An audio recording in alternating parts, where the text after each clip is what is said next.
Oval Office blow-up, Trump scraps minerals, deal with Zelenskyy after tense exchange. A planned meeting between U.S. President Donald Trump and Ukrainian President Volodymyr Zelenskyy in the Oval Office on February 28, 2025, took a dramatic and unexpected turn. What was supposed to be a ceremonial signing of a minerals deal, granting the U.S. access to Ukraine's valuable rare earth minerals, erupted into a heated exchange between the two leaders, ultimately leading to the cancellation of the agreement and a public rebuke of Zelenskyy by Trump and Vice President J.D. Vance. Zelenskyy's visit to the White House was overshadowed by the ongoing war with Russia and the Trump administration's efforts to broker a peace deal. While the proposed minerals agreement was seen as a potential economic boon for both nations, with the U.S. gaining access to critical resources and Ukraine receiving investment for its reconstruction, the meeting quickly devolved into a clash of personalities and priorities. Background of the minerals deal. The proposed minerals deal was part of a broader strategy by the Trump administration to secure access to critical minerals, particularly rare earth elements crucial for various high-tech industries. These minerals, including lithium, titanium, and graphite, are essential for manufacturing everything from smartphones and electric vehicles to defense technologies. Currently, China dominates the global supply of these minerals, and the U.S. has been actively seeking to diversify its supply chains and reduce its dependence on China. Ukraine, with its significant reserves of these valuable resources, emerged as a key partner in this endeavor. The deal, which had been ratified by the Ukrainian cabinet the day before the meeting, centered around the establishment of a joint reconstruction investment fund. Under this agreement, Ukraine would contribute 50% of future revenues from state-owned natural resources to the fund, which would then be used to finance reconstruction and development projects in Ukraine. This arrangement aimed to attract Western investors and support Ukraine's economic recovery by providing a structured mechanism for reinvestment. However, the deal faced several challenges: outdated data on mineral reserves, damaged infrastructure due to the ongoing war, and the prospect of long payback periods for mining projects raised concerns about the deal's economic viability. Mineral description: importance: lithium, a soft, silvery white alkali metal.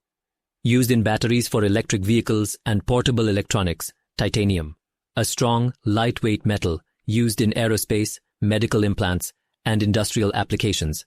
Graphite, a crystalline form of carbon, used in batteries, lubricants, and steel making.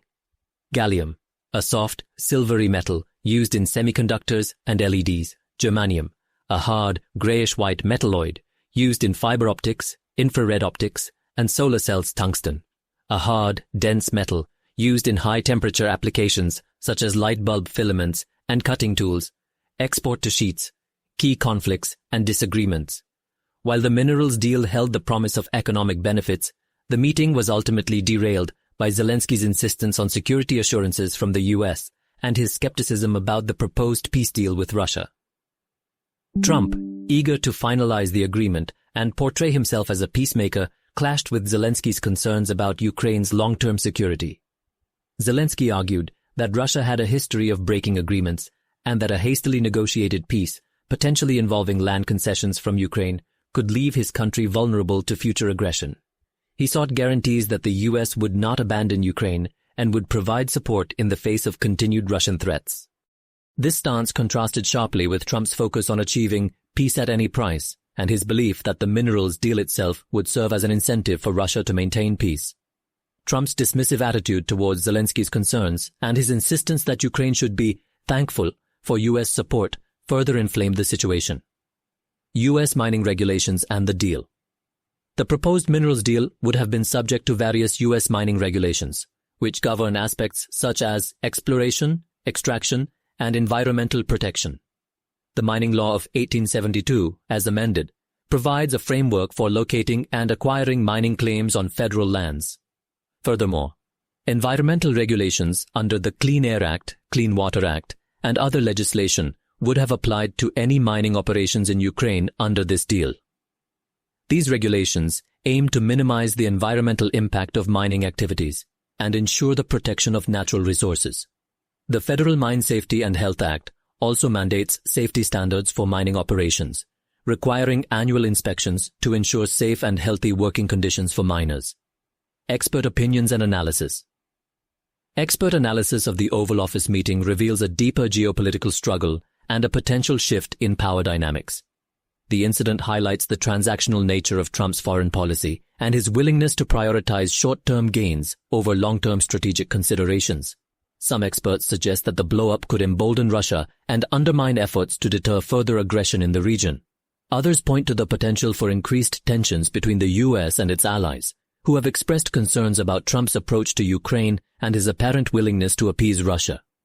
The cancellation of the minerals deal also raises questions about the U.S.'s commitment to Ukraine's security and its role in mediating a lasting peace. The incident has left many Ukrainians feeling uncertain and vulnerable, with concerns about the lack of concrete security guarantees from the U.S. potential impact and expert analysis. The fallout from this incident extends beyond the immediate cancellation of the minerals deal. The public clash between Trump and Zelenskyy has strained U.S. Ukraine relations and cast a shadow over future cooperation. The incident could also have significant implications for the ongoing war in Ukraine. Some experts warn that the U.S.'s withdrawal from the minerals deal and its perceived lack of support for Ukraine could embolden Russia and potentially lead to an escalation of the conflict. Moreover, the blow-up highlights the challenges faced by the U.S. in securing access to critical minerals. While the U.S. aims to reduce its reliance on China, securing alternative sources has proven to be a complex and often contentious process. This incident may serve as a model for future U.S. mineral agreements with other countries, potentially influencing how the U.S. approaches these negotiations and the types of concessions it is willing to make. It is worth noting that Trump has expressed interest in accessing minerals from other countries, including Greenland, Canada, and even Russia. This suggests a broader pattern of prioritizing resource acquisition in his foreign policy.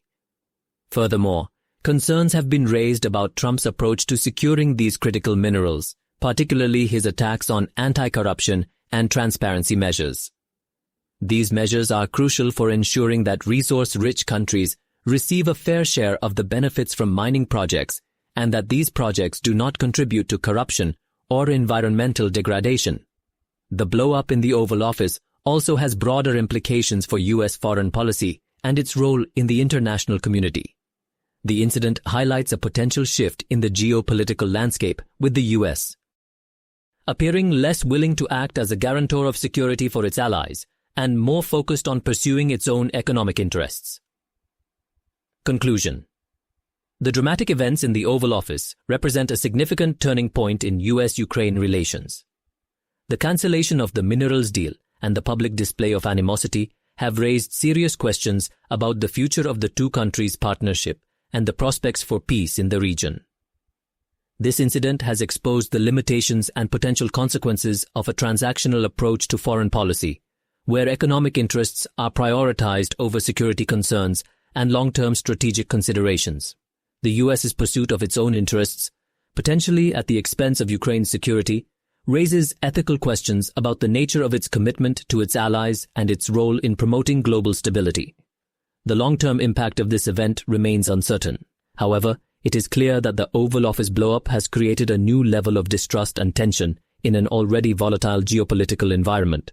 The incident serves as a stark reminder of the complexities and challenges involved in navigating international relations in a world increasingly defined by competition for resources and influence.